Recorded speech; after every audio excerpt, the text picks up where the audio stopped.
Hi everyone. Today I am so excited to be speaking with author Laura Frantz. And I hope it's France. France. Yes. Okay, Perfect. in my Pennsylvania Dutch accent.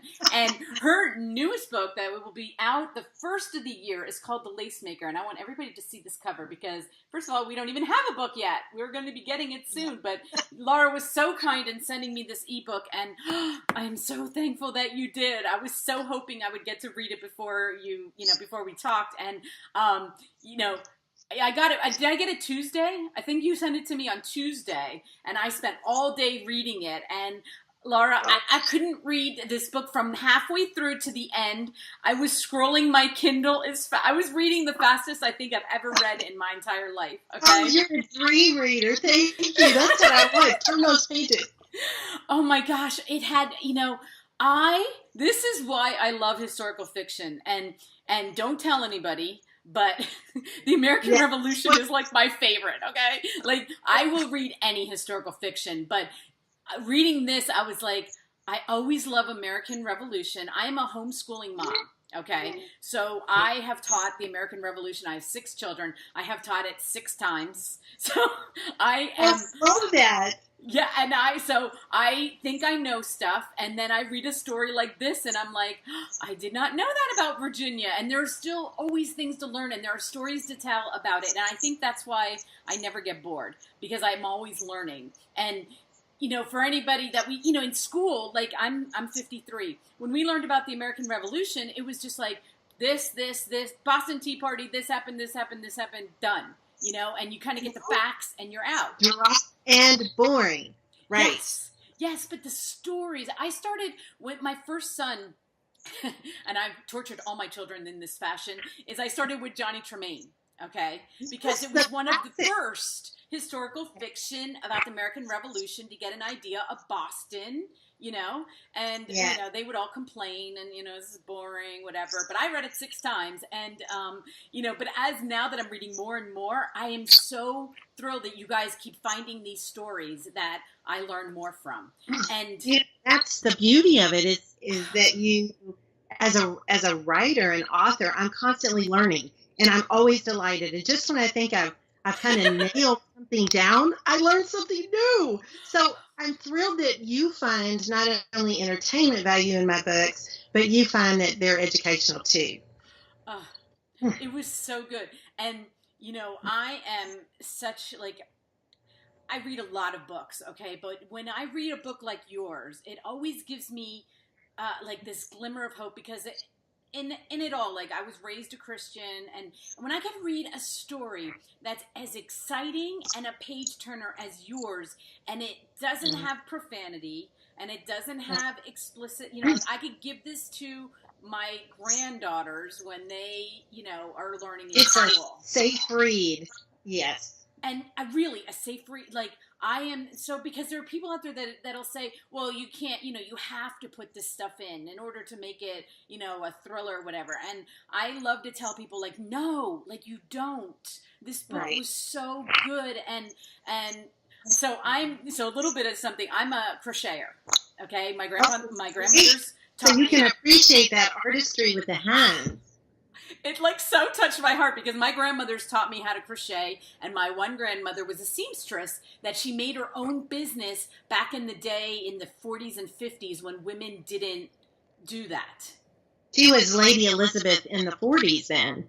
Yes. Real innovative and kind of, I love that. A heroine in her own right. I love that you made her such an inspiration to women. And when you were doing your research, were there women like her that's what they did?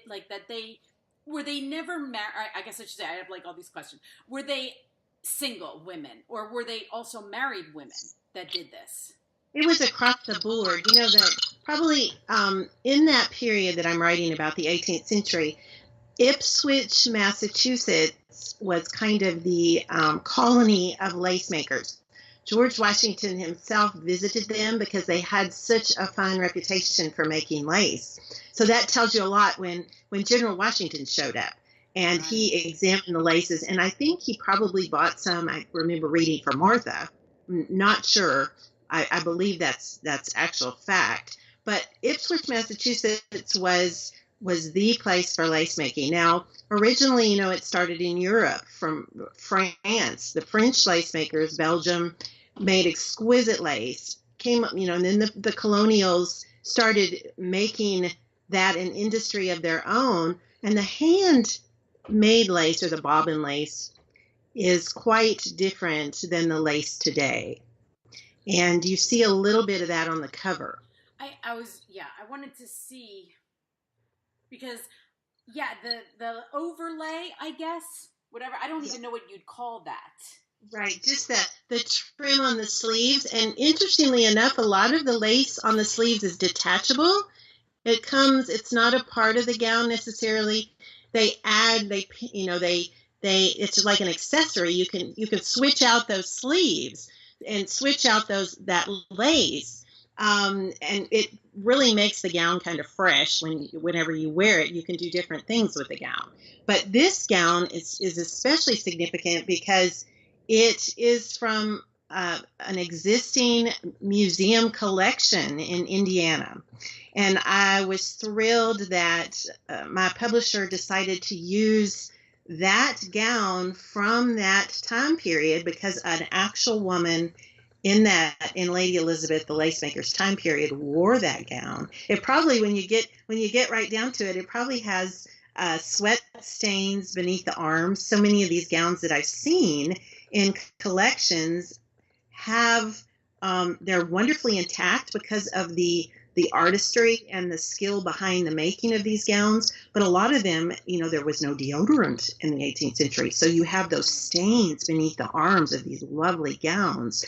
And I've not seen this gown in person, but I've seen, gowns in other collections. But I'd love to go to Indiana. It's not currently on display right now, but we can hope, right?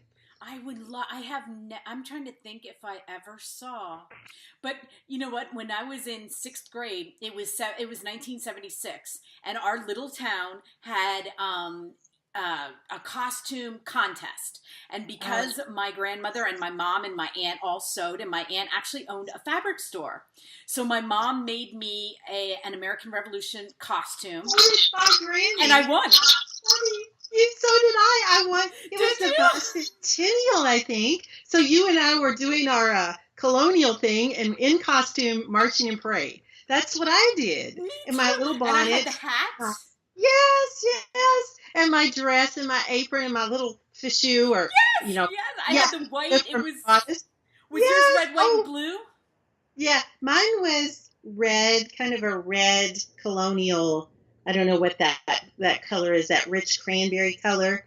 And then my little linen. She actually, I think, used linen for the apron and the the bodice, the little covering there, I had fichu. The bodice.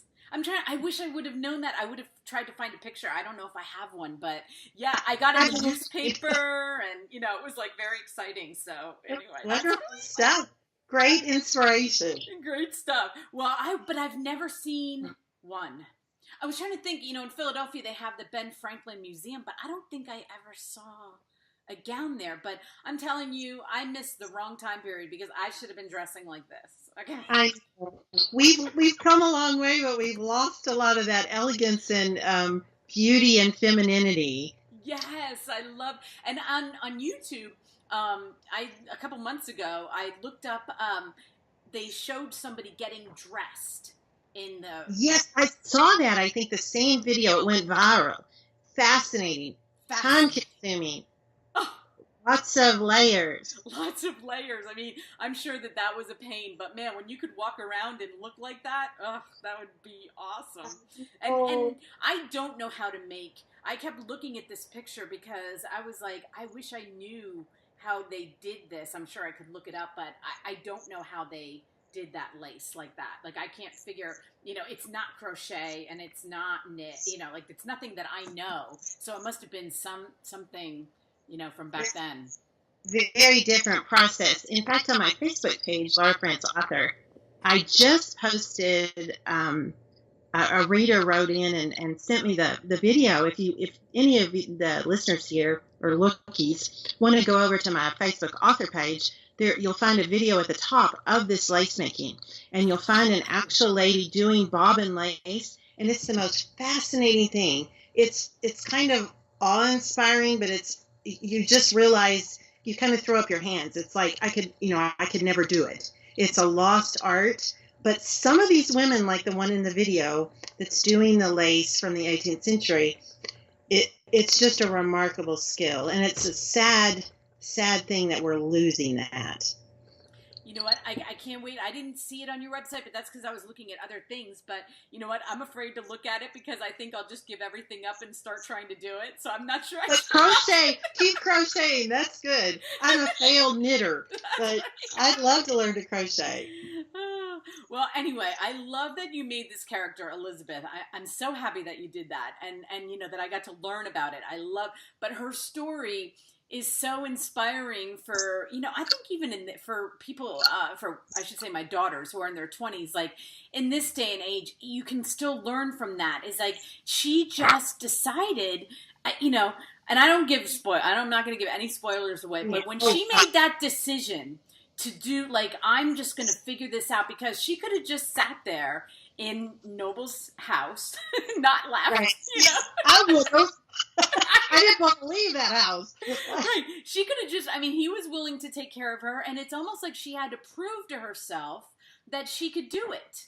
You know? Excellent point. I love that you saw that, because here was this cosseted, really, she didn't have to do anything. Everything had been done for her. And suddenly she realizes, because of all the independent swirling around her, that she could do something. She was enabled to do something. She had a skill that she could use, and she was, I think, very clever about how she did it. And, you know, and I'm about to give some spoilers away, so I'll hush. But thank you for being a savvy reader and realizing that she did the best she could with what she had, and she did it well. Yeah, and it was inspiring to me because, you know, first of all, I love how you put the Bible verses in there, how you trickle them in throughout the whole thing. Because, especially for me, like, I'm always thinking, I've raised 6 children. Okay, my job before the children, I was a legal secretary. And when I went, after my youngest is 14, but I went back, there is no such thing as legal secretary. Now with computers, they don't have those anymore. Okay, my job got eliminated. You out of a job. I'm out of a job, like, and that's why I started doing this, because I had to like make up a job, and right. I just made it up. Keep going. You nailed it. I just, you know, I made it up, but I'm always coming up against these walls, and I think, what am I going to do? Like, is this what I'm supposed to be doing? And, you know, and I pray about it, and I'm like, just take me to the next step, or show me that it is right, and then show me. And I love that was her journey. It was like, well, I'm just going to keep going. I'm just going to put one foot in front of the other. I don't know what I'm doing. She didn't know what she was doing. She wasn't taught that.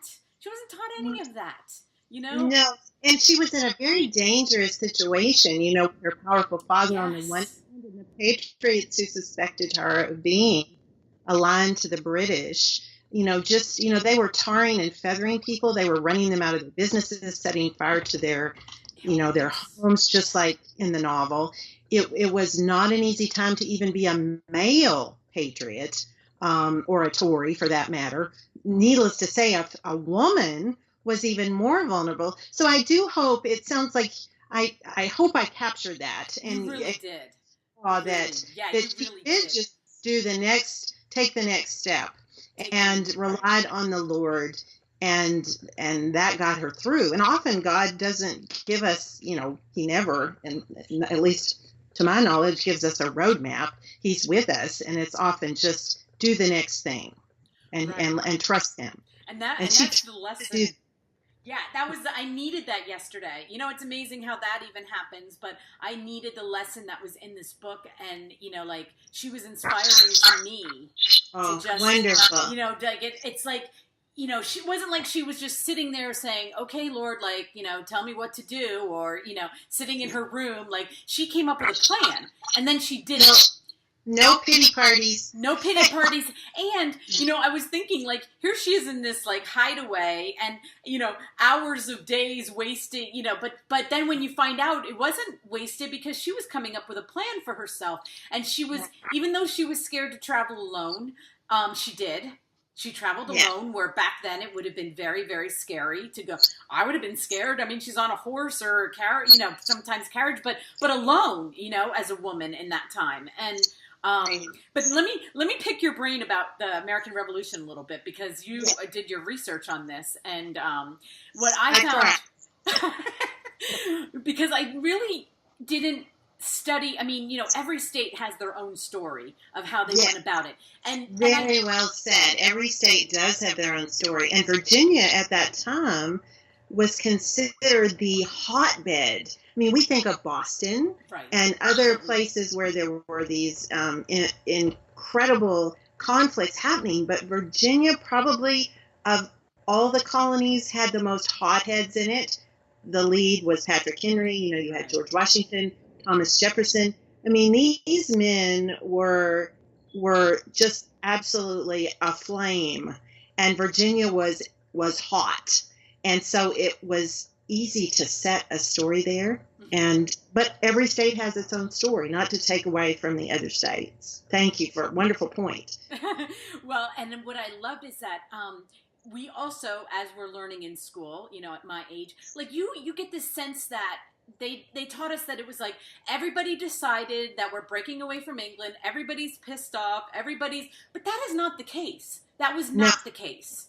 And it was very divided, way more divided than I had ever, that at 53, I'm still learning how divided every state. You're thinking, well, every town agreed and everybody was for the states all banding together and being this one united front against England. And that was just not the case. It was a very personal decision of, which families were with who, and even families divided. Well, exactly. And, what struck me as I researched this era, in particular this war, which is so complex, and basically everybody was a British citizen. I mean,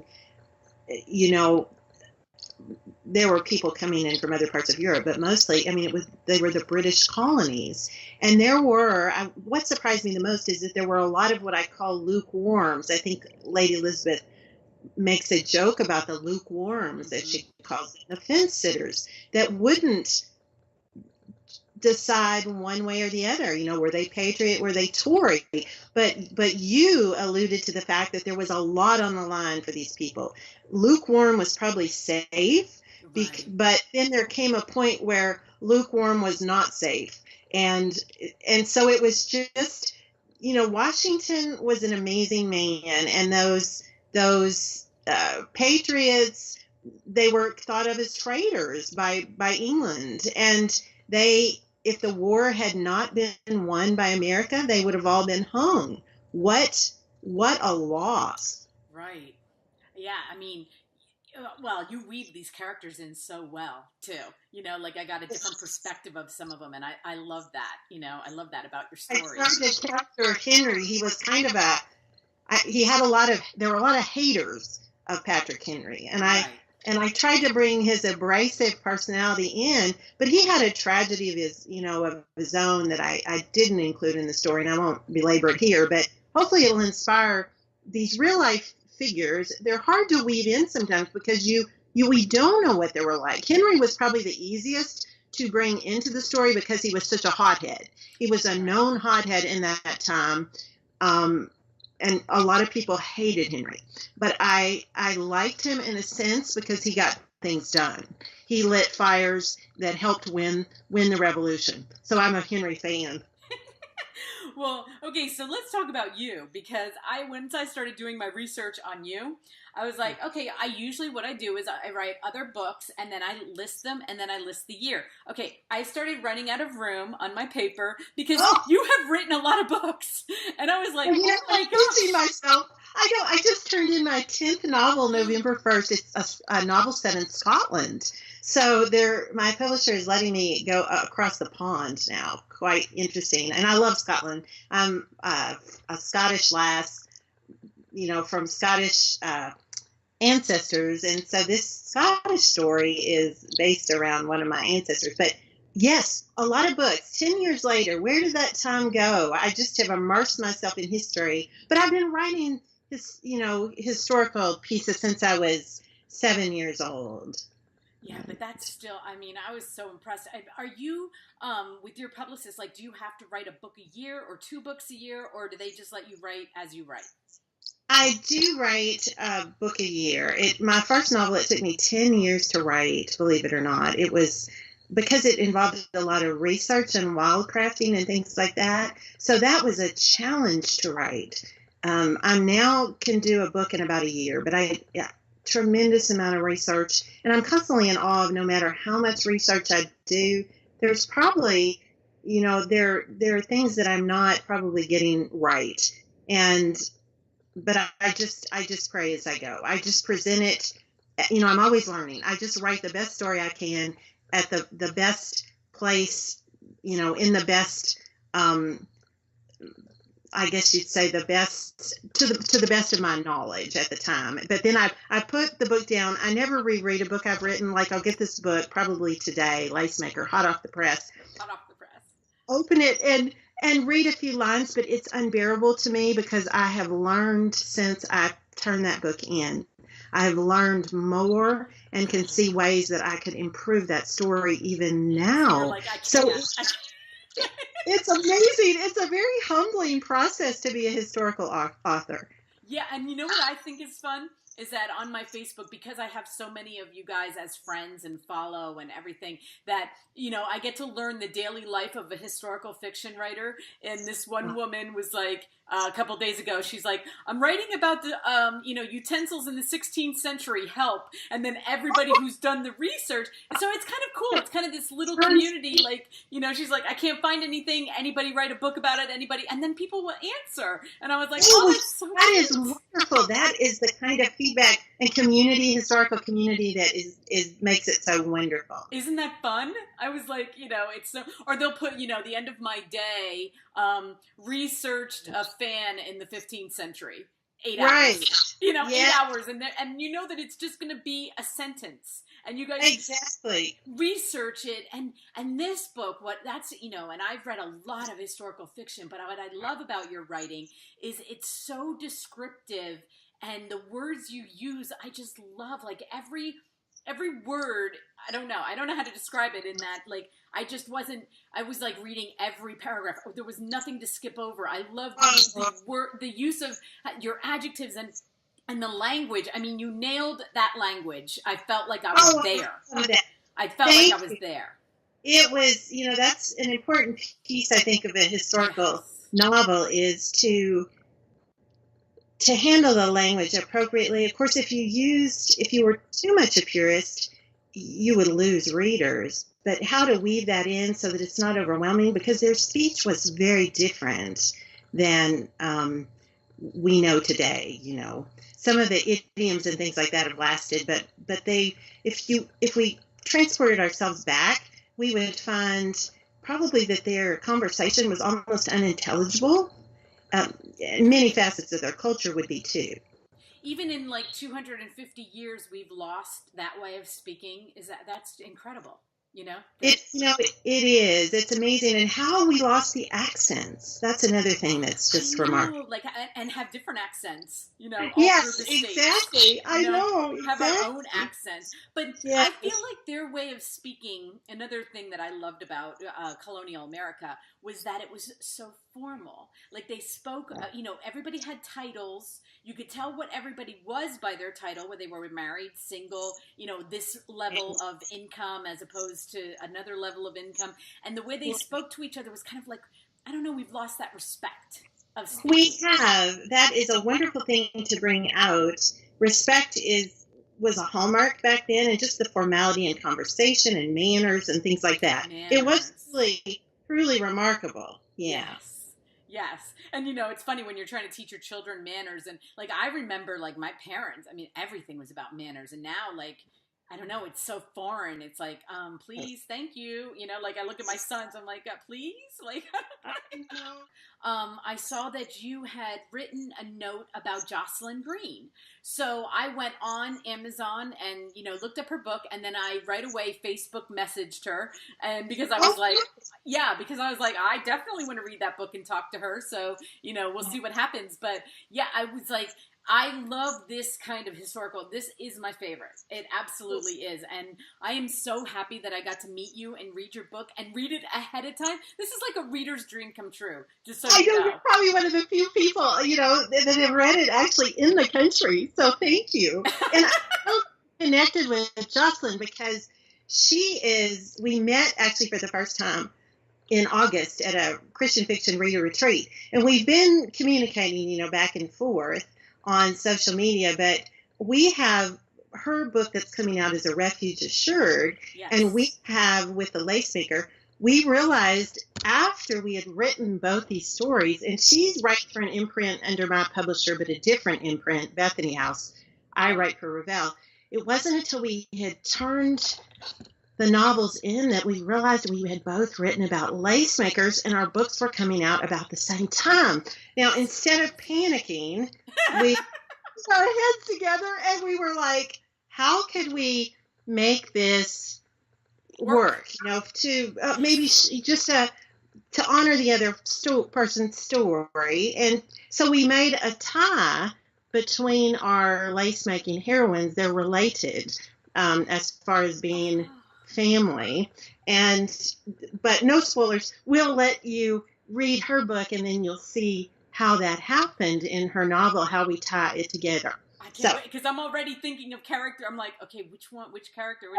But you know what? And that is another beauty of writing books in this day, because I've seen other authors, other women, and what happens to them is that I don't know where she lives and, you know, what the approximation is, but a lot of times they'll meet up, even come from England, will come over, and they will go and they'll kind of book tour it. They'll kind of double book tour it, or go to book signings together. You know? Right.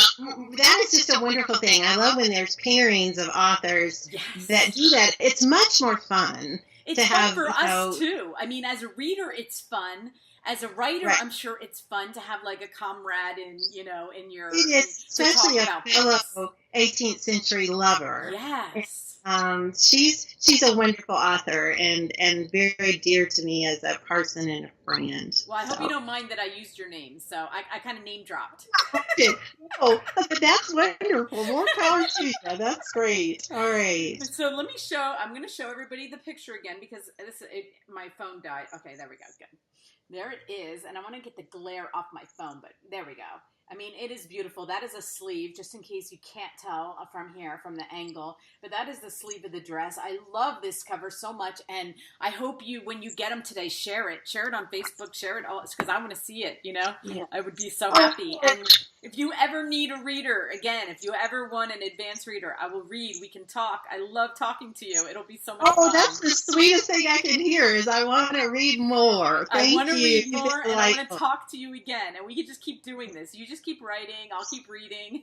Oh, great. It's a deal. It's a deal. Well, you're doing this wonderfully, and it's an honor to be with you. Thank you. Thank you so much, Laura. You have a great day, and we will talk soon. All of Laura's links will be listed. Her website, Amazon page, Facebook, everything will be listed so you can find her, okay? Can't wait, and hats off to your son for polishing it up. No problem, and good luck with over the holidays. I hope this book just goes crazy. We will bless you all. Thank you. Have a great day. Bye, Laura. See you.